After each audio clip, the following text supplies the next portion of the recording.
the Apple Watch. A pretty good device. I gotta give Apple props for what they've done. But what's all the hype around it? Why does everyone want one, and they're like, why are they like so popular? Well, let's talk about it. So, over here, this is my first generation Apple Watch back from 2015, as I mentioned in the past in previous videos and everything. Now, something that, looking back, when I first got this Apple Watch, I like never really wore it. Like, oh, it was cool, like, to be able to track my activity rings and like look at the time with a fancy watch face and get like notifications on my wrist. But like, I was like, okay, and like I wouldn't wear it really out of the house. Like I would just wear it around the house. Like my activity rings, my move goal was like 10. My exercise ring was never closed, and same with my stand goal. But if we look 5-6 years later now with the Series 6, closing my rings has become an addiction of mine and also a huge part of my day. But honestly, closing, like, it's not bad to want to close my rings and, you know, be there and like be functional every day kind of type thing. Because I know closing my rings on my Apple Watch is such a big part of my day. So if we look at my rings right now, if my phone would open, so we look at my rings right now, all of them but my stand goal are closed. And my stand goal really isn't closed yet because it's only 11 o'clock. It's only 11 in the morning. And, well, I've not been up for 12 hours yet. So, with the addition of watchOS 7, Apple allows you now to be able to change your move goal, your exercise rings, and your stand goal. So you can change all three of them and make them truly your Apple Watch rings. So this is something I know a lot of people didn't really like, how like the exercise rings were stuck, the exercise and stand goal were stuck at like the 30 and 12, like what Apple recommended for you.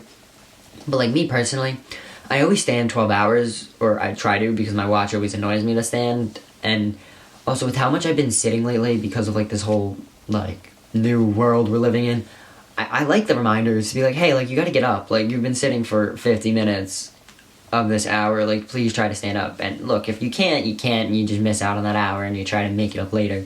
But like I get like 15 to 16 hours of standing a day now. Because, like, before, I honestly can't tell you what I had because I never really tracked it until the Series 2 Apple Watch. That was the one I actually started wearing, like, out and about. And I had the gold Series 2. I won't forget this because I wanted the concrete sport band in the worst way. I had the gold Series 2, and everyone was like, whoa, like, you have an Apple Watch. Like, that's so cool. But, like, I don't get it. Like, why do you have one? And, like, now it seems everyone has one, as I said before.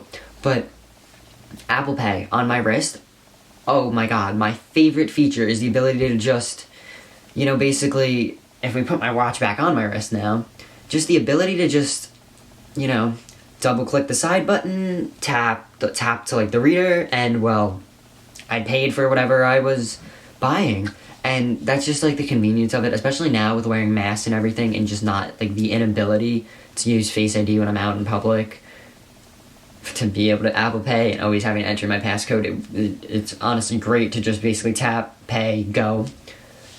And now also, speaking about Apple Pay and unlocking everything while wearing a mask, Apple actually, with macOS Sierra, I believe, added the ability to unlock your Mac using your Apple Watch. So if you have a passcode enabled on your Apple Watch and you're logged into the same iCloud as you are on your MacBook, you can actually simultaneously use your watch, you can actually use your watch to unlock your Mac, which is personally one of my favorite features. So I have a 2017 MacBook Pro without a touch bar, so I don't have Touch ID on my computer. Totally fine with it, because every time I come over to my computer and I'm not waking it from being totally turned off, my watch just unlocks it unless it's in sleep mode. And like with macOS Big Sur, actually will tell me like your Apple Watch is in sleep mode, like turn it off and will unlock. So I'll just enter my password then, because if I have sleep mode on, it's usually because I'm in the process of going to sleep, or like there was just something I had to quickly do, which is honestly great. I love the little pop-up to tell me that now, because before it didn't always do that.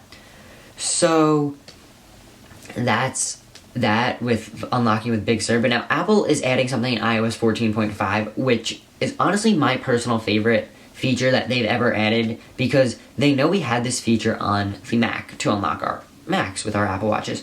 But now every iPhone user has an Apple Watch, because, well, that's the only way you can use it, right? Yeah. So Apple is now allowing you, if your face is obstructed, it will actually allow you to use your Apple Watch to unlock your iPhone, and you'll get the same pop-up as if you unlocked your Mac, which is honestly so cool. and I can't wait till this feature is mainstream, because like personally I've not tried it yet, although I have heard reports of it working extremely well, which is why I'm excited to try it out and use it.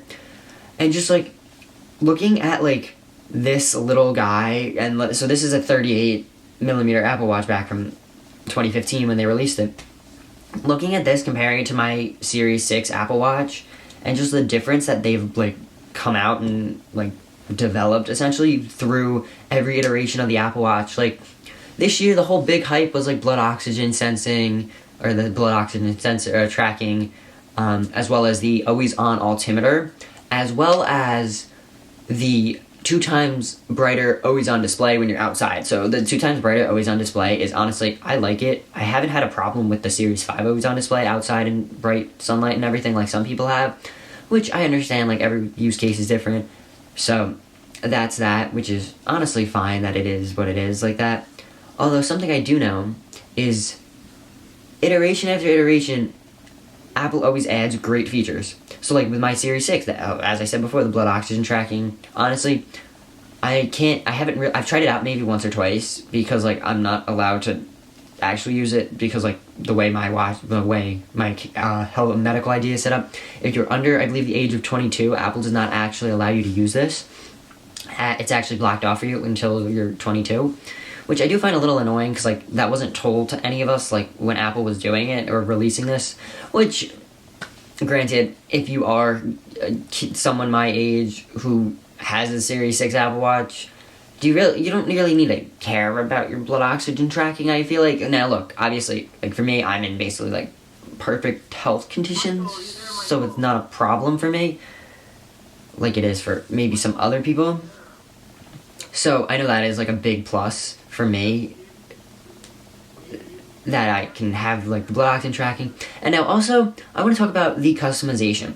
So every year, Apple also adds new bands. Like right now, this isn't the Apple Watch band that came with my Series 6, although if you saw my unboxing video, it does look very identical to mine. This is actually the pure platinum black Apple Watch Nike band.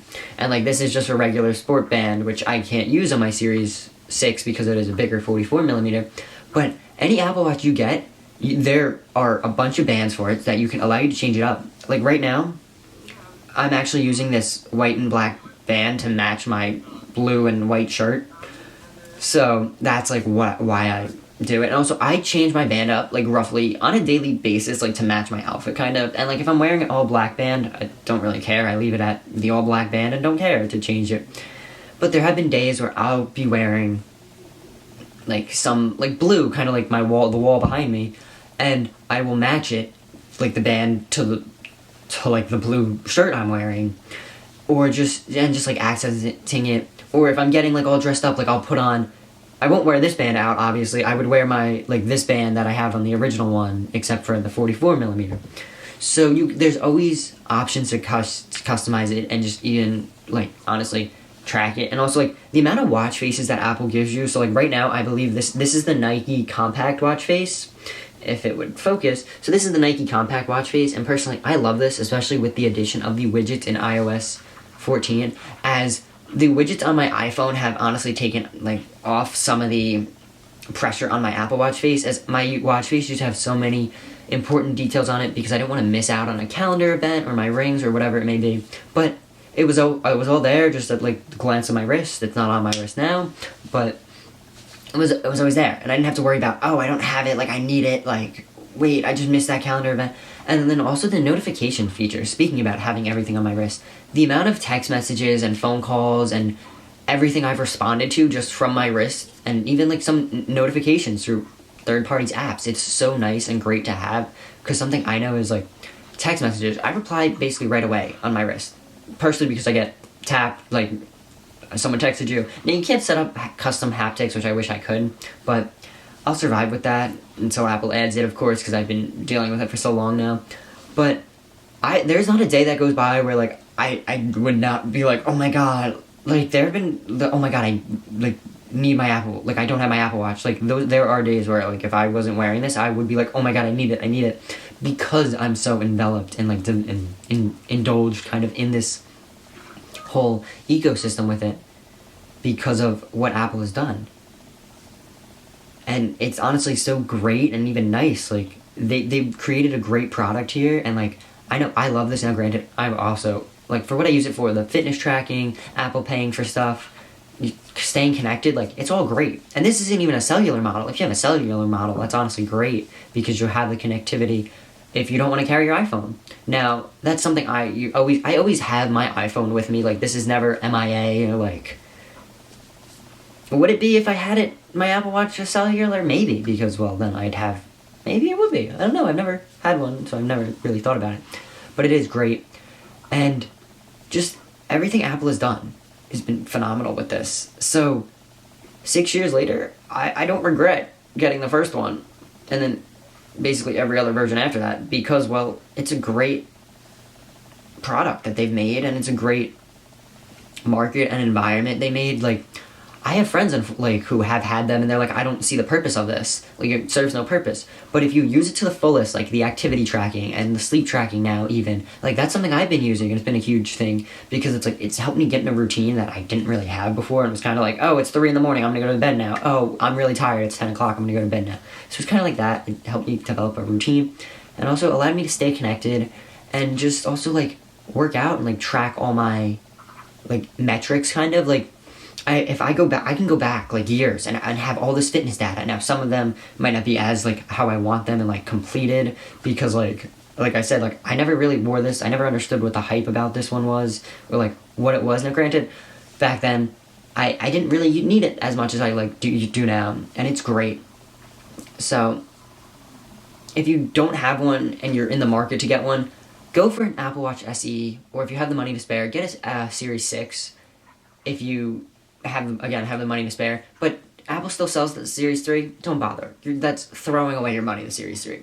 Because everyone I know says I have a problem updating it. Like the updates themselves are so big now, and the Apple Watch Series 3 only has, I believe, 8 gigs of storage off the top of my head, while the newer ones have 16 and 32 gigs. So it's honestly really great what Apple has done, and they've also been great at, keeping this updated and making sure like there's never any problems with it. And they also have a great customer support team with it, and they're willing to like listen to you and work issues out with you and everything, which is, I love it. So I'll talk to you guys in the next one. Peace.